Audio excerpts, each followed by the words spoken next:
Hey everyone, and welcome back to Infinite Chogokin, otherwise known as Toy Picker Infinity or 99 Infinity on eBay. And up next, I'm gonna jump off of Chodokins really quick to do another one of my most super favorite robots. This, of course, is the Robotech SDF-1 by Matchbox and Bandai. This set originally came from Bandai and Takara as the Construction Attack SDF-1, and the Construction Attack SDF-1 is identical except for it does have spring-loaded parts, spring-loaded missile shooters and airplane launchers, and is a very, very cool version of SDF-1, and of course the first version. This is the second version, and this is the most widely collected and widely known version of the SDF-1, and probably the most loved because it is almost anime accurate to the show because of its color and the way it looks. If you've ever seen the Macross Saga in the Japanese original version or the Robotech United States version, this toy happens to look almost like the ship does in the cartoon just because of the way they molded the plastic and the way they made it look. So it's kind of awesome that they took that they made the toy and the toy turned out to look like a cartoon, when a lot of toys and stuff are either way more detailed than what they look like in a cartoon, or they're less detailed than what they look like in a cartoon. But the SDF-1, the Construction Attack SDF-1, or the Matchbox Robotech SDF-1, is the most loved version. And this is my box that it came in, and I got to send a shout out to NorCal Collectibles here where I live, and I was able to purchase this. It was high up on their shelf in near mint condition. The box is worn, but the SDF-1 itself is in near mint condition and had none of the decals put on. It's beautifully white, and that's how I got it. This is the inside of the box. It shows you all of the different forms. It really only transforms into two forms. They have it in attack mode, battle mode, and then the cruiser mode. But the battle mode and attack mode is the robot mode. That's pretty much the same mode. But the box is, a little bit beat up and stuff like that. But like I said, the robot itself was near mint. None of the decals had ever been put on. I even still have the instructions and decal sheet up here inside the foam, and there's still some decals left because I didn't put them all on, because if you put them all on, it really over decals the ship up, and it puts a little too much onto it. So less decals is a little bit better for this guy. So this is the SDF-1 Cruiser. I have Combattra sitting down here, and I'll get to why I have Combattra sitting down here in a second, or in a few minutes here. But this is the Cruiser of the SDF-1.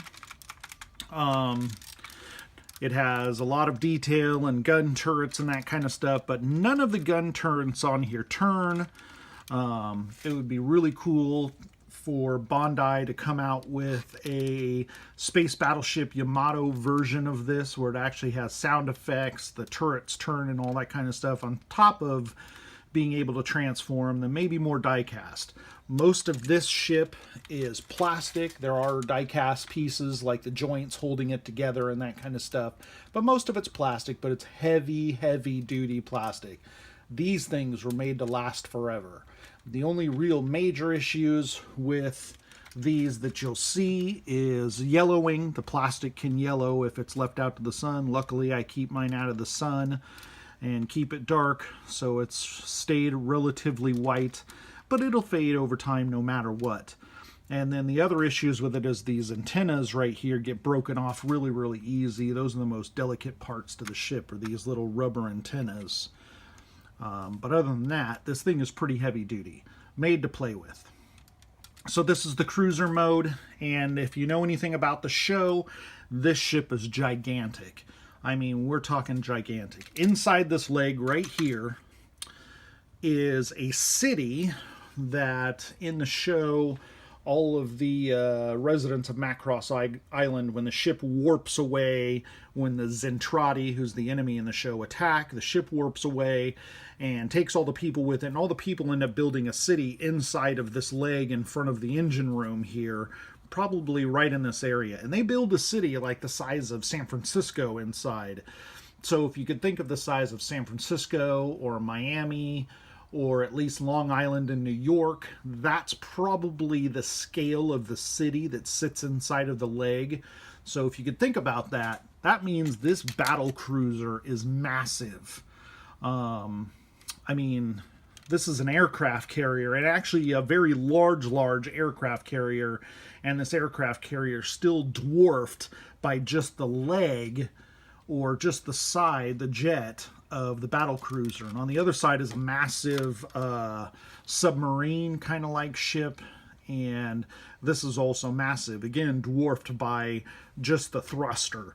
So if you could think about how big an aircraft carrier is, then you can kind of start grasping the scale of just one side of this. And then you start thinking about that this entire leg, there's a city on the inside of this leg that's like the size of San Francisco, you know, gives you a little more scale. So I'm going to go ahead and transform it, and I can get to why I have Combattra sitting here. And of course, you probably are guessing right now, oh, it's for scale. Now, that is true. This is a miniature Popey Combattra that I'll get to later, and little Popey boxes, and it does fully transform, but I'll do a video on him later. But I got him to scale, and it's not quite realistic scale, because even Combattra here is actually big compared to how big Combattra or Voltron. Everybody go, oh, Voltron's humongous. Well, Voltron's the same size as Combattra, the same size as all of the other super robots. There are only 2 robots that are probably the same size as Iron Gear, or as SDF-1, and one of them is Iron Gear, and the other one is, oh man, I just had a brain shift. I can't even think of the name. Ideon, which is another big, large-scale battle cruiser type ship that turns into a robot. And then there's Iron Gear.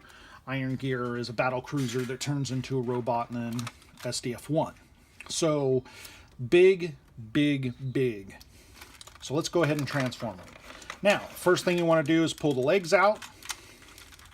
And the legs actually sit on die-cast hinges. There's die-cast hinges on the inside, and you just tug the legs down gently and bring them into position, and then you can stand it up. Now, arm position. A lot of people go, okay, here I'm going to transform SDF. No, that's not the way it works.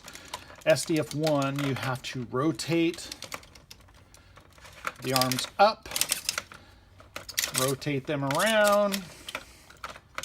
These become the cool large shoulder guns, and these are big giant cannons. And then you bring the arms up, out and up. And the other thing that you want to do, a lot of people don't realize, but you can open this part up, and that actually positions the arms properly for robot or attack mode. Swivel the main guns, tops of the main guns around, bring those back behind. Hope you're all seeing this good. Okay, and then we are going to swing this around, bend this back, and voila.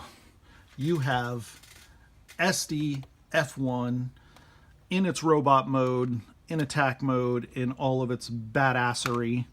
And remember, this thing is humongous. So, for scale, now let's just say that Voltron and Combattra happen to show up in the same show, and they decided that they're, oh my gosh, and they decided that they were going to fight. So, I don't know if I can get Combattra stand there. Ooh, I did. He'll probably tumble off, maybe. But there. So, if you wanted to know if Voltron could fight SDF-1 very easily or Combattra, well, you know, they might get some shots in, but most likely not. SDF-1 would just crush them, and that's because SDF-1 is humongous. So Voltron or Combattra are about the same size. Sounds like a plane's taking off from the airport out here. I live right by an airport. And so Combattra or Voltron will be actually even smaller than that, because the aircraft carrier deck and everything is right here, and people are super theiny.